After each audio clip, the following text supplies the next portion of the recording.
Howdy folks, welcome to Bad GM's Campaign Build Along. I'm the Bad GM Wayne Davis, and this is the show where we build a campaign from scratch for you to use for your group starting tonight if you're interested. Right now we're building a campaign for Deadlands Classic, so if you don't already have your copies of the rules, you might want to head over to the Pinnacle Entertainment Group's website at peginc.com and order your PDFs. Okay, before we get into this week's build, I need to offer an apology for last week's show. First off, it was almost 20 hours late in posting, and that's on me. I had it ready by 8 a.m. Central Time, but due to other events in my personal life, I didn't get it posted till later in the day. That's on me. I own it. I also need to apologize for the audio quality of last week's show. Our resident tech guru, Gabe, pointed out to me that the audio was not as good as we've had in the past, and I realized it was because of a new microphone I was using in an attempt to make the recording process easier for me. Needless to say, that mic was a loser, so we're back to what's been working for us this week. Again, I have been properly flogged for the transgression, and I will do my best to ensure our high level of quality is maintained moving forward. So, with my admission of culpability out of the way, let's get to the reason why you're here, continuing our campaign build. As you know by now, this week's show will be a build-only show, as my group is scheduled to play again tomorrow night, so we have no recap for this week. Before we can build, though, we need to recap what we built last week, and I admit up front that we didn't get quite as far as I would have liked. We began our last session with the group leaving the home of Zebediah Thomas in Albuquerque after having gotten involved with a number of Walking Dead. While they could have scoped out the offices of the Albuquerque Daily News, they most likely chose to get food, drink, and maybe do a little gambling before they settled in for the evening. Next morning, they had to deal with the Shannon Gang, picking up their weekly money from the distilleria. They couldn't get inside to see what was up, but they managed to follow the two pickup men back to their base of operations. They got inside and managed to find out that Buster Shannon is the leader of the gang, and while nobody knows where he lives, they do share that he likes to gamble at the Wagon Wheel, and he can be found there most nights after 10 p.m. Of course, if your group had a bad rolling night, this could have descended into chaos, in which case they might not have gotten the information they need, but we'll try to figure out a way to get it to them. For our purposes, though, we're going to run with the idea that they got all the information. Again, we wrapped up the build session here, so this is where we'll pick up this week. At this point, the group has multiple irons in the fire, and they need to decide how they want to proceed. Thinking back, the $10,000 bounty seemed to indicate they were to deal with the gang problem, so your group might decide to go all gangster on the men inside the house. If they do, fine. Use the cowpoke template, since these guys aren't quite as good as our standard shooters. There were a total of 9 men in the house, but you can adjust this number if you have more or less than the 5 I currently have in my group, which is what I base all my numbers on. Just note that the group will need to act fast, then run like the wind to get away before the police catch up. Shouldn't be too hard to get away since they can duck through alleys and lose the pursuit. You can do opposed checks for this with sneak for the party and search for the police. Use the sheriff template from the player's handbook for the police if you're doing this method. If they don't want to do it that way, that's also fine. Dealing with Buster Shannon and finding out what he knows should be sufficient to complete the contract. Now, I say should because I don't want to give too much information away just yet. You'll want to seem somewhat confident if you give them that info because you want them to think that while it might work, there's a chance it won't be enough. Anyway, the group needs to decide what's next. Do they just wait around all day for 10 p.m. or do they try to find a way to get to Zebediah Thomas? I know my group, and I'll bet yours will do the same thing. Figure out how to get to Zebediah Thomas. After all, it's only around 9 a.m. There's an entire day to get stuff done before they check in on the other deal. Since they struck out at the offices the previous day, they're going to need to come up with a way to either gain access to the third floor or try to wait Thomas out and see if he comes outside. Trying to account for every possible decision a group can make on this would take a forest's worth of paper to write up, so I'm going to present two possibilities. They can enter the offices like they did before and basically just bully their way upstairs, or they can search the outside of the building for some sort of fire escape or stairs that might give them access to the third floor. Let's work them both out so you've got some ideas to run with if your group decides to try something different. And we're doing it this way because if they want to sit outside and wait, Thomas ain't coming out again. Somehow I think my group is going to do something different here, so I'm going to have to make notes for that later and you'll get it in the recap. So let's start with the most aggressive approach. Much as it was yesterday, the guys working the presses on the ground floor nod as they pass through and head for the stairs to the second floor. Again, they enter to find most of the desks being manned with reporters and copywriters feverishly hammering out their stories for this evening's edition. They also see the 6 dudes paired off and guarding the 3 sets of stairs leading up to the 3rd floor. And since I didn't really lay this out previously, let's take a minute to do this. The group is entering from what we're going to call the north side of the building, as I imagine the steps looking more like a stairwell in a high-rise than a single set of stairs just heading straight up. So that leaves the second floor looking like the bullpen you've seen in numerous movies over the years. Lots of desks spread out around the room with filing cabinets and other furniture taking up space. The single set of stairs leading to the 3rd floor are all on the south wall, and there's a set of stairs on each end. So one on the east wall, one on the west wall, and the 3rd set is pretty much exactly in the middle. Those stairs head up to a landing, and that landing leads to what appear to be 3 offices. They've got glass windows and a desk in each of them, but they're not going to see anybody who looks like Thomas in any of those offices. There's also a door between the office on the east wall and the office in the middle. That door will lead to the steps on the 3rd floor and what is believed to be Thomas's office. The pairs of guards are blocking the stairs, preventing access to anyone who doesn't have permission, and it's very safe to say the group won't get permission. So, with the scene laid out, let's get to it. Since this is going to be the quick and dirty way, that means guns are going to wind up being drawn. Use the Walking Dead template from the Marshal's Handbook and give each of them a shotgun and a pistol. Here's one thing we need to keep in mind. There's about a dozen or so men on this floor, so there's always a chance someone catches a bullet meant for someone else. So how are we going to handle this? I know there's rules for this, but I prefer to use my own rules for this since I feel like mine are a little simpler to digest. So, here we go. Anytime anyone, either heroes or opponents, misses on a shot, there's a chance they hit somebody. If they miss, have them roll a d6. 1 through 3, they hit somebody. 4 through 6, they miss. If they hit, roll a d12, and that's the person who gets hit. Needless to say, you're going to need a notepad, keep track of 12 individuals, at least for a few minutes. And of course, you're also going to do as you usually would do. Roll your d20 for hit location and roll the damage. Now, if anybody botches a roll, which would mean if they miss but they have a 1 in their set, they will automatically hit somebody. So roll the d12 and then do the damage. At the end of each of your rounds, 3 men are able to leave the floor, so long as they can move. You can either pick 3 or roll the d12 to determine who leaves. And it is obviously possible that an innocent person is going to die in a crossfire. Oh, yeah, I almost forgot to mention this. The only way to put down a Walking Dead permanently is to do 5 levels of wounds to its head. So unless they're really lucky on D20 rolls, they're going to need to call their shots. And remember that a called shot to the head adds 6 to the target number when they shoot. It should also be noted that once people start running out of the second floor, you know the authorities are going to be notified. So the group is pretty much on the clock at this point. In other words, this fight needs to end as quickly as possible so the group can continue on. To put a bit of extra pressure on the group, if the battle lasts longer than 6 rounds, bring 3 or 4 officers into the mix, again using the sheriff template. Groups call on how to handle that, but I would recommend making a break for that door to the 3rd floor and let any Walking Dead still in the room deal with the officers that have arrived. So, what's behind the door?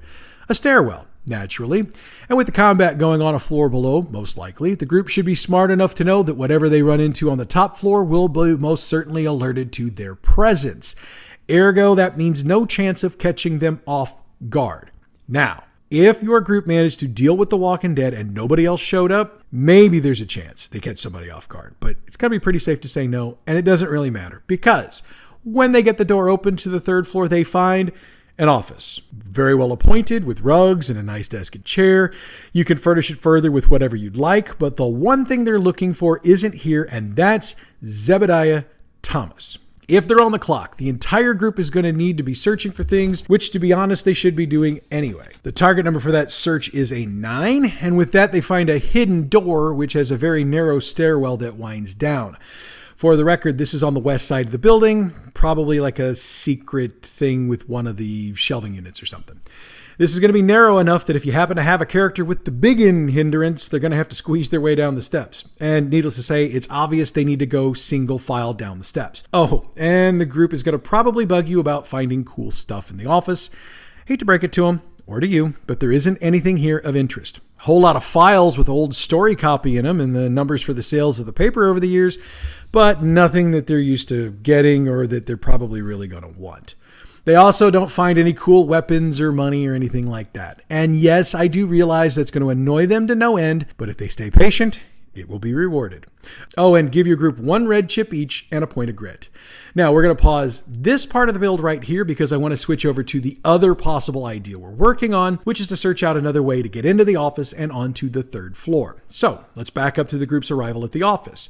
When they realize that a frontal assault is probably a bad idea, they're probably going to start scoping out other ways to get into the building and get to the 3rd floor. To give you the visual, the entrance they used when they came in the previous day is on the east side of the building. There are a couple of more doors here, but they have some glass in them, and the group can easily see that they're just more entrances to the ground floor. Moving to the south, they find a couple more doors, but it's the same story as before. North is same as south and east. It's the west where they finally hit pay dirt. There are 3 doors here, but one of them does not have glass in it. It's also locked, so they're going to have to consider how to get it open. Obviously, if a character has lockpicking, they can use that with a target of 6. Otherwise, it's a deftness check with a target of 10. And by the way, if they don't have lockpicking and they fail, they break the lock. When they get the door open, they see a very narrow metal stairwell that winds up towards the top, but also down below the ground. Of course, they're going to go up, so when they get to the top floor, give them the info we just discussed a moment ago on the office. And just because we're going to be nice here, give each of them a white chip for their ingenuity. Once they realize they can go down, we're at the point where we draw both of our options back together. Now, if the group decided to start a firefight to get to this point, they realize they're going to need to jam a door closed or something to keep from being followed. But there is enough stuff in the office to handle the task, so no rolls are going to be needed. The stairs wind down to what we'll call the basement floor, though we'll see in a minute that this is the only way to get down here from the building proper. When they get down here, they're going to be shocked by what they see. They see a number of symbols painted on the walls and the floor, and it doesn't take much to realize they're painted in blood, though the type of blood is difficult to say. These are a mix of shamanistic rituals and voodoo, and if you've got a practitioner of either, they'll be able to tell you that the symbols have been modified, or profaned if you prefer, to work a lot of dark magic, like the type of dark magic one might use to summon evil spirits to do one's bidding. As an aside, if you go looking for this in the rules, you are not going to find it. This is something I've cooked up for my home game, and I am sharing with you as part of the build. So far as I know, there aren't any rituals like this in any of the published rules for Deadlands Classic, though I'm sure if somebody's aware of them, you're going to let me know. Don't sweat having to have rules or details about these because we're not going to let characters to learn or use them. It's one of the few times I'm not making something I've created available to my players, and that's going to be a hard and fast rule. Mostly, I've got to admit, because I'm too lazy to create a full system for it, but at least partially because I don't need my group running around using what is basically blood magic. They're also going to find partial remains of about a dozen different types of animals, though again, identifying what's going to be difficult. They are also going to notice a tunnel leading south and away from the building. Yes, I know, I really love my tunnels. Well, they just happen to be a really good way of moving people and things around without prying eyes being aware. Like maybe a group of troubleshooters looking for a member of the board, perhaps. Unlike the tunnels they've dealt with previously, this one's been reinforced with timbers and has planks on the floor. Also, unlike the tunnels they've dealt with in the past, this one's mostly straight, save one turn towards the east near the end. All told, they're going to walk about 20 city blocks underground before they come upon a stairway heading up. And it's obvious it was intentionally created as the tunnel was dug, so it's also dirt with planks on it. And there's no door, so they can look up and see the wooden wall of some sort of structure. If they decide to listen, they can make their checks. I'm not going to set a target number, because unless they're just deaf, they're going to hear what sounds like a bunch of claws scraping on the floor above them. Now this is where it's going to get tricky. As soon as anybody pokes their head up, the 2 werewolves that are up there are going to attack. Fortunately, the stairwell is wide enough for 2 to climb at a time, so the entire group should be able to get up there in just a matter of a couple of seconds. The problem, however, is that unless they're using silver, werewolves only take half damage from attack rolls. They can still kill them, but it'll take a whole lot longer, and the chances of one of them dying, or worse yet, being bitten, increases. The werewolf is in the Marshal's Guide, so check it out for the full stats before you begin combat. Should your group survive this, give each of them a red chip and a point of grit. For the record, if they decide to turn tail and run back down the tunnel and out the way they came, the werewolves will not follow, so they can get out of there and back outside the building. If that happens, they each get a white chip, but no grit. And this means that once again, we're splitting our creative process. We'll hit the easy part first, which is the group running away. In truth, it's probably the smarter move, but some groups probably aren't going to think that way. Once they're outside of the newspaper building, they can try to figure out what building those werewolves were at. I think the easiest role to use would be a track and roll, since they're basically trying to retrace their steps above ground, and the various buildings in the line running south will make it hard to do any other way. However, they do have a decent idea for how long they were down there, so the target number of 8 is not unreasonable. Here's the wrinkle in the rolls, however. If you've got more than one person making rolls, if one person fails, they're going to believe they want a completely different building than the one they actually want, and they're going to do their best to try to convince the others they're right. If more than one fails, this turns into a goat rope, because each person that fails will think it's a different building.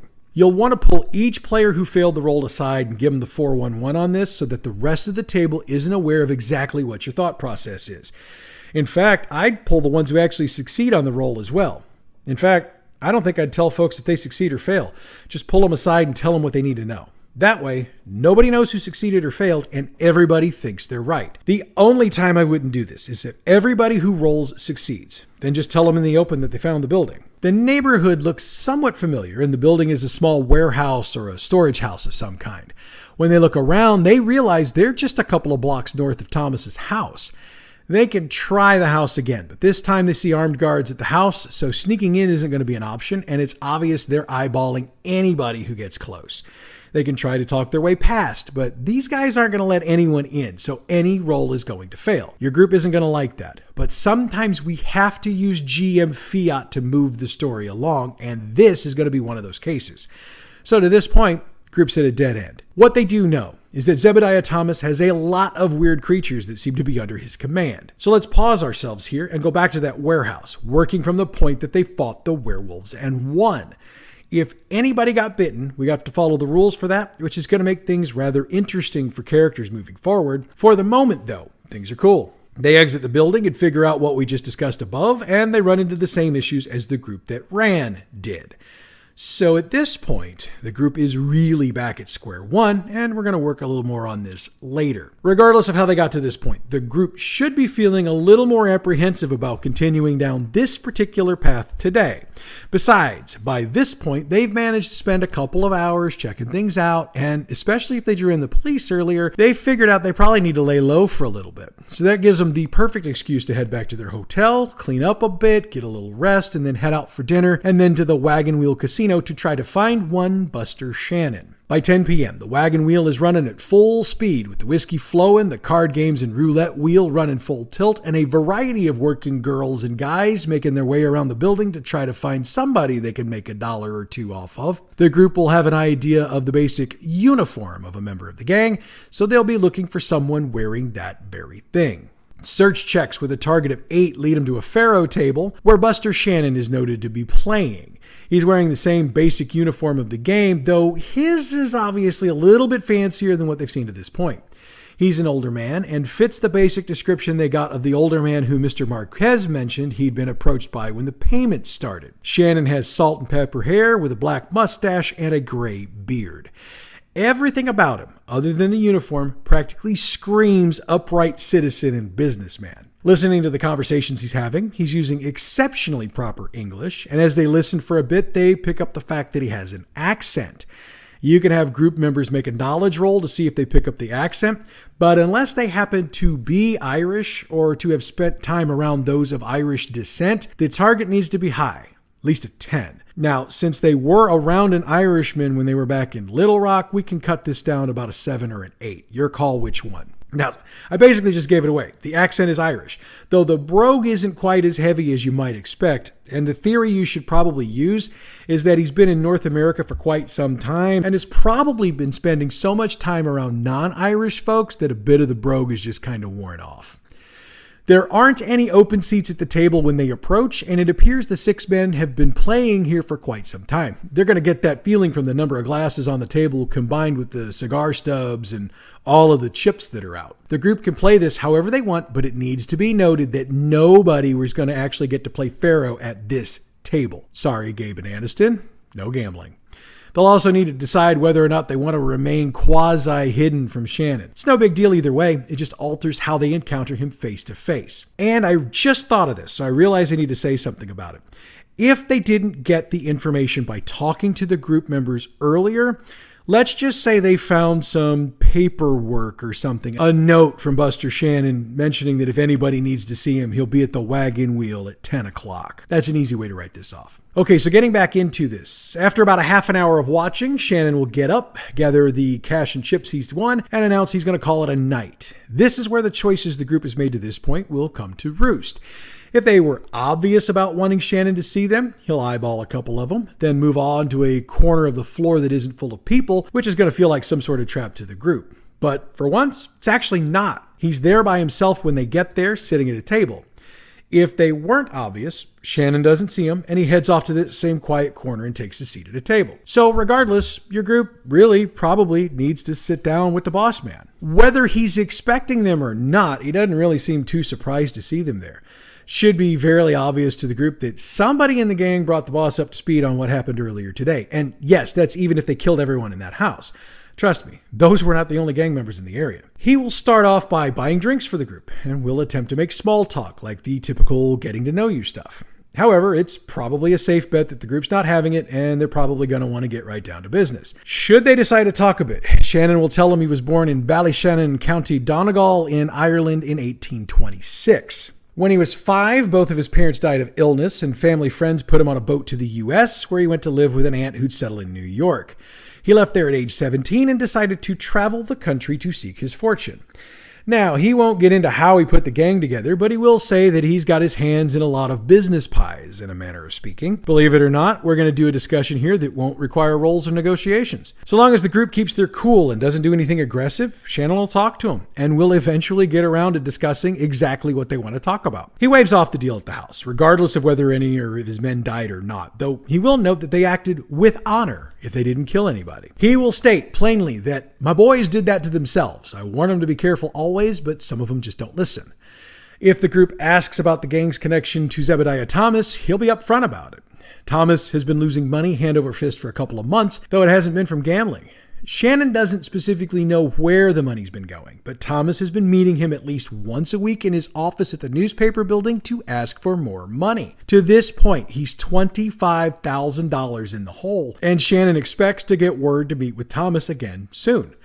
If the group asks about the board member name Shannon got, he'll answer the question. Otherwise, he'll eventually get to it on his own. Either way, he's got the name, along with some incriminating evidence that Thomas had his wife killed thanks to one of his boys getting to the safe in Thomas's house. If the group asks about how the guy got past the Walking Dead, Shannon's going to look confused because, as he will state, there weren't any Walking Dead in there when my boys went in. House was as empty as a church on Monday morning. Unfortunately, the name he's got is one the group already has, and it's the identity of the banker.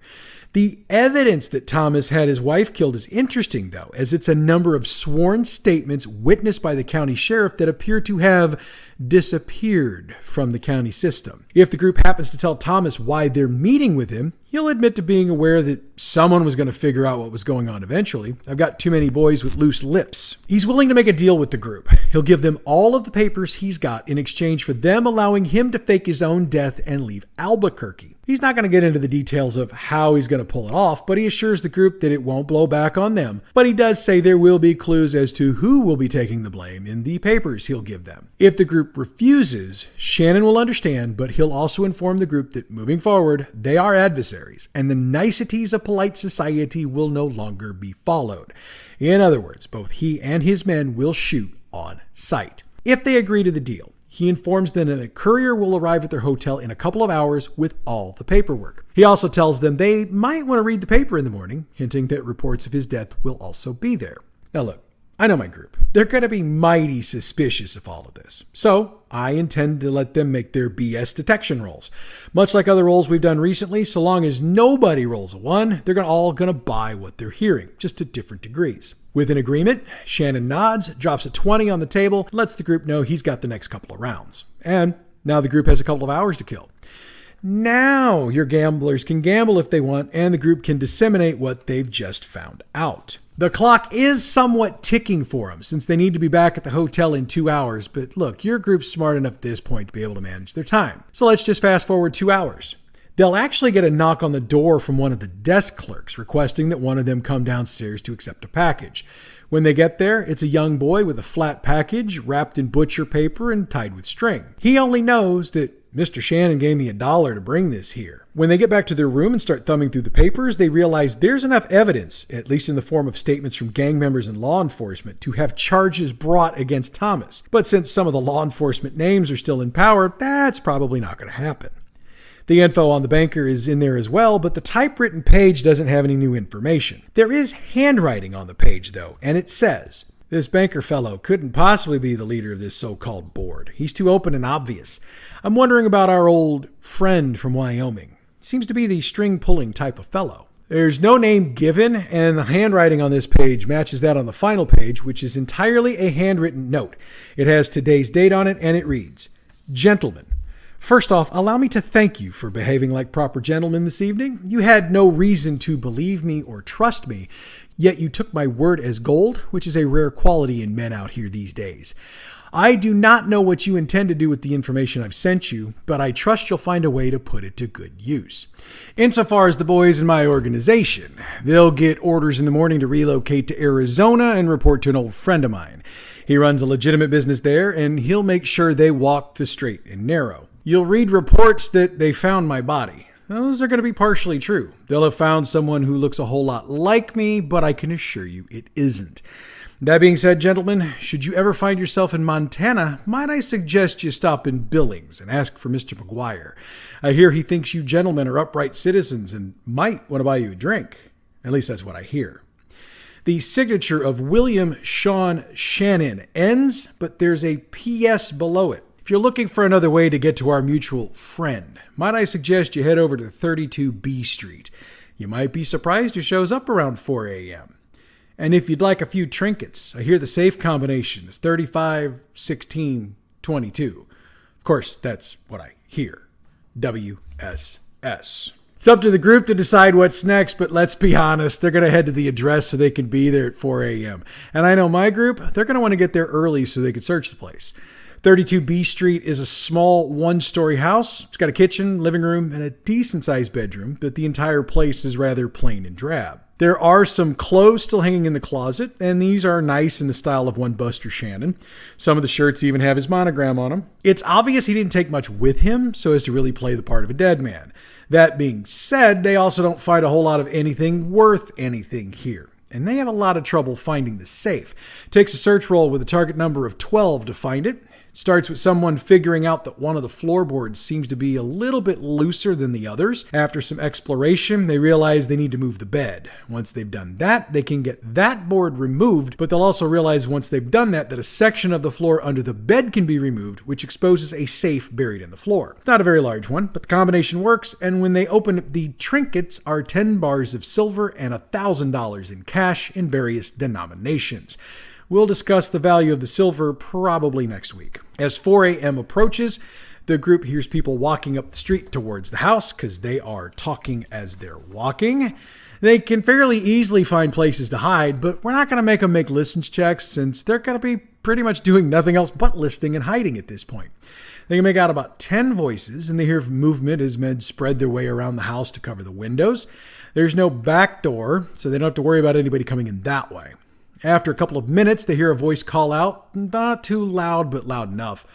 "Mr. Thomas, we've got the place ready for you." A few moments later, the front door opens and Zebediah Thomas stands in the doorway. And the light of the moon shows that his skin is a sickly gray, with his hair a dirty gray as well, just like the men guarding those stairwells at the newspaper office. And that's where we're going to stop our campaign build for this week. Next week, we pick up on the cliffhanger, and hopefully we'll get some resolution for the group. Also, we'll have a recap of my campaign, and maybe my group will get a little bit closer to being caught up with what we built to this point. I seriously doubt it, but we're going to try anyway. As we wrap up the show today, I'd greatly appreciate it if you checked out our other podcast, Role Playing History. That's the show where we break down games, game systems, creators, and any other topic in the tabletop role-playing world that we feel deserves a historical breakdown. We've actually covered Deadlands in the past, so if you're curious about what all we covered during that, go check out that episode in the archives, which are available wherever you get your podcasts or through our website at badgmproductions.net. And new episodes of Role Playing History release every Friday wherever you get your podcasts. All Deadlands classic materials referenced in this show are the trademarked copyrighted property of Pinnacle Entertainment Group and are used here for entertainment purposes only. If you're interested in purchasing Deadlands products or any of their other fantastic games, check out their website, peginc.com. The music we use for this show comes from pixabay.com. Check them out for your license-free, royalty-free music for your next project. Bad GM's campaign Build Along is a production of Bad GM Productions. Check us out on Facebook at facebook.com/gaming/BadGMProd. On Twitter, we're at BadGMP. YouTube, Bad GM Productions. You can email us at badgmproductions@gmail.com. And as I've mentioned more than once, you can catch us online. The website is badgmproductions.net. So next week, we see if our band of merry men and maybe women, depending on your group, can get themselves out of the pickle that just dropped on them. Should be an interesting time, partner, but that's next week. Until then, I'm the Bad GM Wayne Davis, and I'll see you at the game table.